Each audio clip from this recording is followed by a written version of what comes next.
Okay, so let us try to solve an example based on initial and final condition of your R, L and C. Okay, let's say हमारे पास जो example है उसमें दिया है the network of given figure the switch K is closed at time t is equal to 0. So at time t is equal to 0 we are closing this switch with capacitor is uncharged and with zero current in the inductor. So हमें बोला है हमारा जो inductor and capacitor है वो initially charge नहीं है. Okay, हमें क्या फाइंड करना है? Find the value of current I D I by D T D square I by D T square at time t is equal to 0 plus. ठीक है, और हमें बोला है if v is equal to 100 volt, हमारे resistance की value है 10 ohm, 1 henry and capacitance is 10 microfarad है. ठीक है, हमें क्या फाइंड करना है? करंट I की value D I by D T and D square I by D T square. ठीक है, at time t is equal to 0 plus, ये हमें याद रखना है, इस टाइम पे हमें फाइंड करना है. ठीक है, सो लेट्स से हम क्या करेंगे? At time t is equal to 0 पर ये स्विच क्लोज करेंगे, लेकिन हमें याद रखना है जब ये स्विच ओपन थी at that time our inductor and capacitor is not initially charge. ठीक है, हमें यहाँ पर बोला है capacitor is uncharge at the same time no current is flowing in the inductor. ठीक है, सो दोनों इनिशियली चार्ज नहीं है.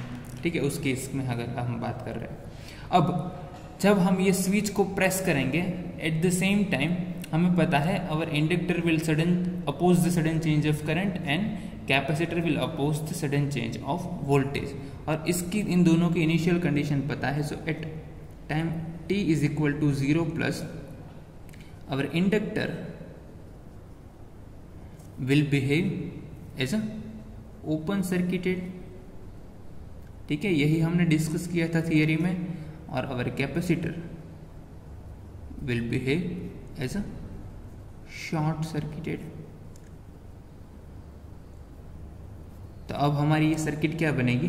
अब हमारे पास वोल्टेज सोर्स है, अब ये की प्रेस है.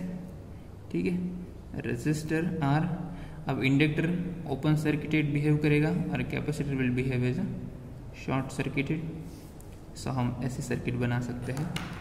ठीक है, ये हमारा V, ये की है हमारी resistance R, open circuited and this is short circuited. ठीक है, अब हम फाइंड करेंगे इसके थ्रू जो करंट होगा वो होगा I. ठीक है, at which instant? At I 0 plus. ठीक है, तो तब करंट की वैल्यू फाइंड करें तो हमें पता चलेगा कि I 0 plus will be 0 ampere only, क्योंकि ये ओपन सर्किटेड है. सो करंट कोई फ्लो नहीं करेगा सर्किट में से. सो I 0 प्लस की वैल्यू हमें क्या मिलेगी?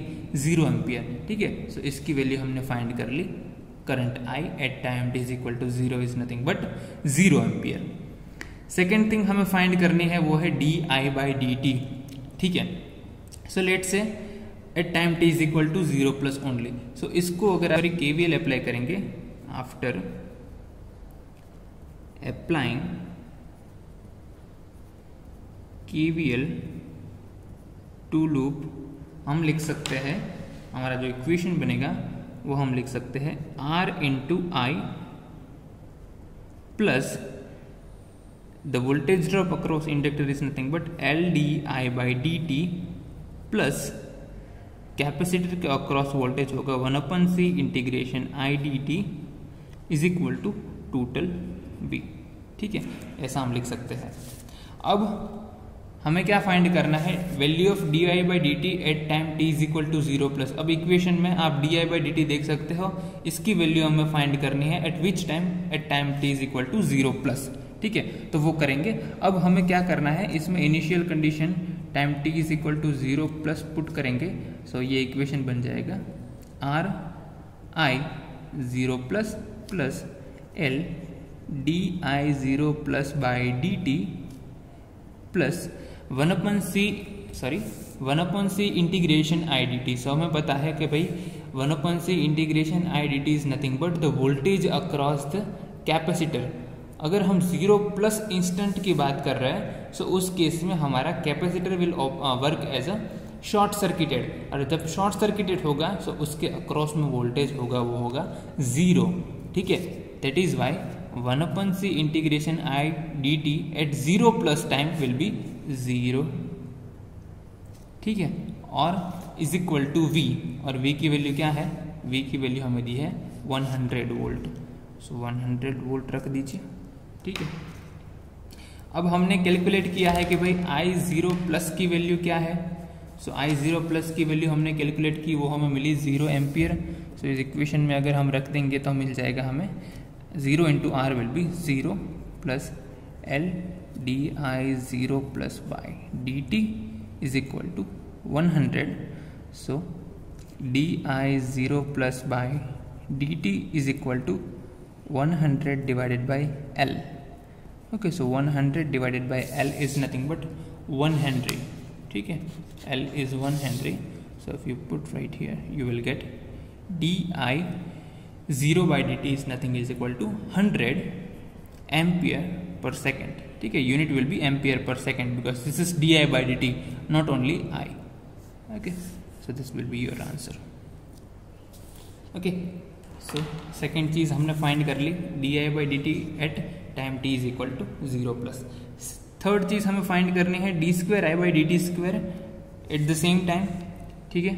सो ये वाला हमारा जो इक्वेशन है, अगर इसको हम डिफ्रेंशिएट कर दे, क्योंकि हमारे पास यहाँ di बाई dt है, इसको डिफ्रेंशिएट करेंगे with respect to t will get d square i by dt square, और वही हमें फाइंड करना है। सो इसको डिफ्रेंशिएट करेंगे, so r as it is रहेगा, i का डिफ्रेंशिएशन बनेगा di by dt plus l as it is d square i by dt square, ठीक है, sorry, plus 1/c as it is integration i dt है, इसका differentiation करेंगे with respect to t, that will be I only is equal to v constant है, इसका differentiation करेंगे तो 0 ही आएगा, ठीक है। तो ये हमें मिल गया। हमें क्या फाइंड करना है, d square i by dt square at time t is equal to 0 plus. So इस इक्वेशन में t is equal to 0 plus रख दो। So r di0 plus by dt plus l d square i 0 plus by dt square plus 1/c i 0 plus is equal to 0, ठीक है। अब हमें पता है I0 plus is nothing but 0 ampere. So ये वाली टर्म है वो 0 हो जाएगी, ठीक है। अब बचा क्या, हमें ये फाइंड करना है, तो क्या करेंगे, L d square i 0 plus dt square is equal to, मैं लिख सकता हूँ minus r di0 plus by dt, ठीक है। अब माइनस r की वैल्यू कितनी है, minus as it is r की वैल्यू है 10, ठीक है। di0 बाई dt की वैल्यू हमने कैलकुलेट की थी, वो मुझे मिली 100, ओके। और ये l को अगर मैं डिनोमिनेटर पे यहाँ पर लिख दूँ, सो ये r बाई l हो जाएगा, l की वैल्यू है 1 हेनरी। सो उस केस में मुझे मिलेगा माइनस 1000 एम्पियर सेकेंड स्क्वायर, ठीक है। ये मिली हमें डी सेकेंड स्क्वायर इसीलिए क्योंकि यहाँ पर dt स्क्वायर है, that is why the unit will be ampere per second square, ठीक है। सो ये मिलेगा हमें d square i by dt square की value at time t is equal to 0 plus. So इस तरीके से आप सॉल्व कर सकते हैं इनिशियल कंडीशंस के एग्जाम्पल। आपको अगर बोला है कि आपका inductor and capacitor initially charge नहीं है, सो अकॉर्डिंगली आपको वर्क करना पड़ेगा। अगर इंडक्टर एंड कैपेसिटर में से कोई एक इनिशियली चार्ज है तो आपको पता है इन दोनों के लिए initial condition and final condition क्या बनेगी, ठीक है। अगर वो वाला आपने स्किप कर दिया है तो पहले जाके थियरी सेक्शन देख के आइए, तो आपको ये एग्जाम्पल इजीली समझ में आ जाएगा। नेक्स्ट टाइम मिलेंगे तो इसके 2-3 एग्जाम्पल और सॉल्व करेंगे और बाद में इनिशियल कंडीशन है उसको ख़त्म करेंगे। लेकिन आपके एग्ज़ाम में इनिशियल कंडीशंस के मैं ऐसे बेसिक एग्जाम्पल है वो रखूँगा, तो आपको वो इजीली सॉल्व करेंगे इस लेक्चर के बाद में। So with this we are closing today's lecture. When we meet we will start new chapter. Thank you so much.